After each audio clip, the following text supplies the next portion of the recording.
India में exchange traded funds यानी कि ईटीएफ्स का अडॉप्शन पिछले कुछ सालों में तेजी से बढ़ा है। कई इन्वेस्टर्स अब ईटीएफ्स को उनकी लो कॉस्ट, ट्रांसपेरेंसी और रियल टाइम ट्रेडिंग कैपेबिलिटीज की वजह से प्रेफर कर रहे हैं। लेकिन इन फाइनेंशियल इंस्ट्रूमेंट्स की पॉपुलैरिटी के साथ इनका टैक्सेशन स्ट्रक्चर भी काफी कॉम्प्लेक्स हो गया है। Union budget 2024 capital gains tax में टेक्टोनिक शिफ्ट्स लाया है और फाइनेंस बिल 2025 और 26 ने इन प्रोविजंस को और ज्यादा रिफाइन और रैशनलाइज किया है। इस वीडियो में हम इंडिया में अवेलेबल हर तरह के ETFs, equity, debt, hybrid, gold, silver और इंटरनेशनल की टैक्सेशन जर्नी को डिटेल में एनालाइज करेंगे ताकि आपके लिए ये ईटीएफ टैक्सेशन का गो टू वीडियो बन जाए। लेकिन आगे बढ़ने से पहले वीडियो को लाइक कर लीजिए, चैनल को सब्सक्राइब करना मत भूलिएगा।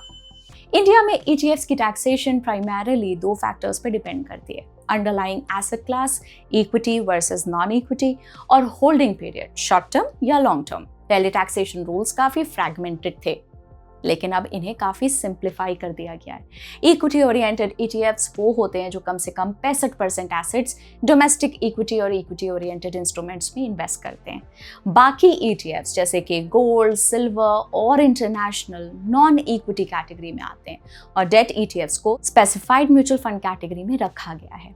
अब एक एक करके इनके टैक्सेशन को समझते हैं। इक्विटी ईटीएफ्स जैसे कि Nifty 50, BSE Sensex, Nifty next 50 ETFs को टैक्स पर्सपेक्टिव से सबसे फेवरेबल टैक्स ट्रीटमेंट मिलता है।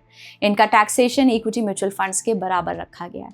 शॉर्ट टर्म कैपिटल गेन्स: अगर आप इक्विटी ईटीएफ यूनिट्स को 12 महीने या उससे कम समय के लिए होल्ड करते हैं तो उनके कैपिटल गेन्स को एसटीसीजी यानी कि शॉर्ट टर्म कैपिटल गेन्स माना जाता है।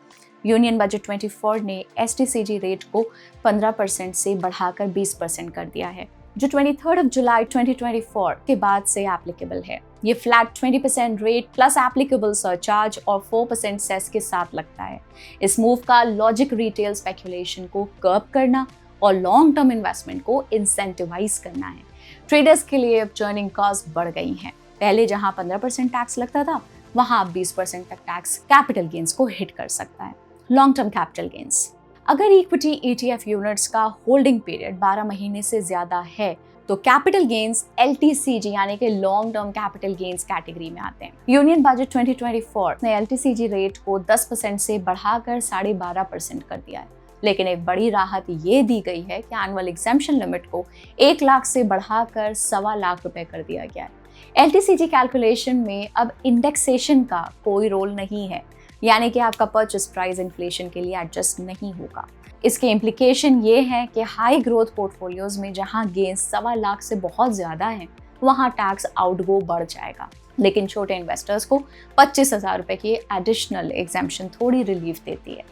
डेट ईटीएफ्स का टैक्सेशन पिछले 2 सालों में सबसे ज्यादा प्यूनिटिव रहा है। टारगेट मैच्योरिटी ईटीएफ्स यानी कि टीएमएफ्स, जो कि पहले बहुत टैक्स एफिशिएंट थे, अब रेगुलर इनकम इंस्ट्रूमेंट्स की तरह टैक्स होते हैं। फाइनेंस एक्ट 2023 के बाद जो डेट ईटीएफ्स 1 अप्रैल 2023 के बाद खरीदे गए हैं, उन पर कोई एलटीसीजी या इंडेक्सेशन बेनिफिट नहीं मिलता। इन्हें डीम्ड शॉर्ट टर्म माना जाता है, चाहे आप इन्हें 10 साल तक होल्ड करें।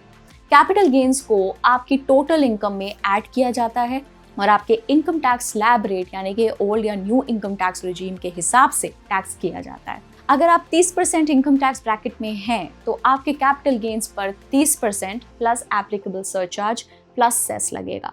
कमोडिटी ईटीएफ्स: गोल्ड या सिल्वर ईटीएफ्स इंडिया में फिजिकल गोल्ड और गोल्ड म्यूचुअल फंड्स के मुकाबले अब ज्यादा टैक्स स्मार्ट बन गए हैं।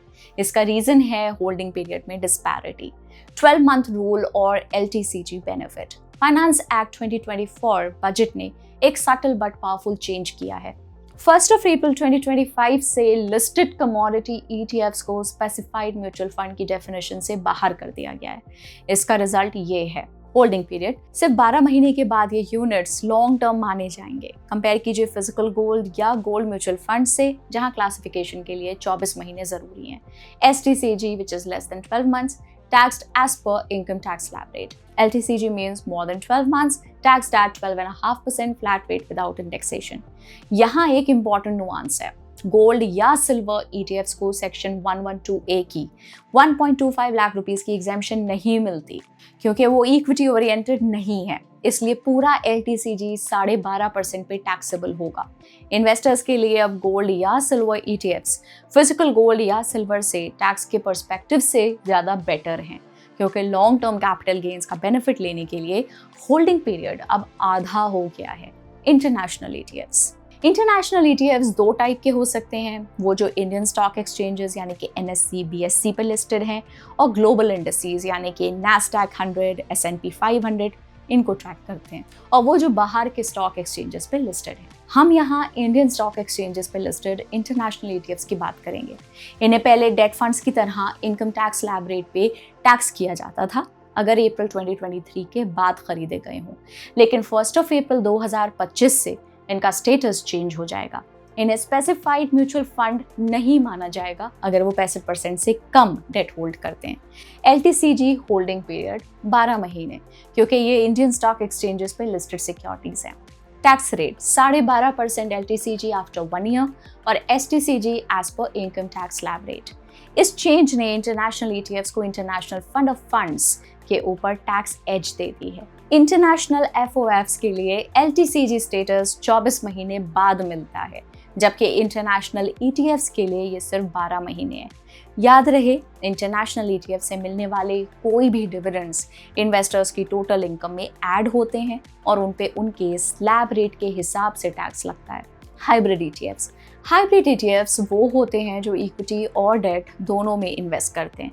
इनका टैक्सेशन इनकी इक्विटी एक्सपोजर पे डिपेंड करता है। अग्रेसिव हाइब्रिड ETFs, अगर डोमेस्टिक इक्विटी एलोकेशन 65% या उससे ज़्यादा है तो वो ETFs इक्विटी ओरिएंटेड माने जाते हैं और उनके कैपिटल गेन्स पर पूरे इक्विटी वाले टैक्स रूल्स अप्लाई होते हैं। मतलब 12 महीने से ज़्यादा होल्डिंग पीरियड है तो 12.5% LTCG टैक्स लगेगा, पर सिर्फ 1.25 लाख रुपए पर एनम से ऊपर के गेन्स पे विदाउट इंडेक्सेशन। 12 महीने से कम होल्डिंग पीरियड है तो 20% STCG टैक्स लगेगा। कंजर्वेटिव हाइब्रिड ETFs, क्योंकि इनमें डेट एलोकेशन 65% या उससे ज़्यादा होती है तो ये हमेशा इनकम टैक्स स्लैब रेट पर टैक्स होंगे अगर अप्रैल 23 के बाद खरीदे गए हैं, क्योंकि ये स्पेसिफाइड म्यूचुअल फंड बन जाएंगे। अब हम आ गए हैं इस वीडियो के एंड पे। इंडिया में ETF टैक्सेशन अब एक ऐसी स्टेज पर है जहां सिंप्लिसिटी तो आई है लेकिन टैक्स लायबिलिटी बढ़ गई है।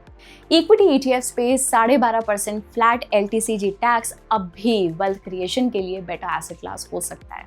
डेट ETFs इन्वेस्टर्स को अब सिर्फ लिक्विडिटी और सेफ्टी के लिए यूज करने चाहिए, क्योंकि टैक्स एफिशिएंसी के मामले में बॉन्ड्स अब डायरेक्टली होल्ड करना बेहतर ऑप्शन हो सकता है। गोल्ड और इंटरनेशनल ETFs के लिए 25-26 के रूल्स बहुत पॉजिटिव हैं, जहां 1 ईयर होल्डिंग के बाद 12.5% रेट मिल रहा है। इन्वेस्टर्स को अपने पोर्टफोलियो को पीरियोडिक रिव्यू करना चाहिए ताकि वो STCG 20% टैक्स के ट्रैप से बच सके और LTCG 12.5% टैक्स के थ्रेशोल्ड्स को ऑप्टिमाइज कर सकें। टैक्सेशन सिर्फ एक कॉस्ट नहीं बल्कि एक पोर्टफोलियो मैनेजमेंट टूल है। सही एसेट एलोकेशन और होल्डिंग पीरियड डिसिप्लिन के साथ ETFs अब भी इंडिया में वेल्थ जनरेट करने का एक पावरफुल और लिक्विड मीडियम हो सकते हैं। अगर आपको पूरा वीडियो याद नहीं रखना तो सिर्फ ये टेबल याद रख लीजिए और इसका स्क्रीनशॉट आप ले सकते हैं। याद रहे, ये वीडियो किसी भी एसेट क्लास में इन्वेस्टमेंट के लिए रिकमेंडेशन बिल्कुल नहीं है। इन्वेस्टमेंट से पहले अपनी खुद की रिसर्च ज़रूर करें। मैं मिलती हूँ आपसे अगले वीडियो में। Till then, bye bye, happy investing.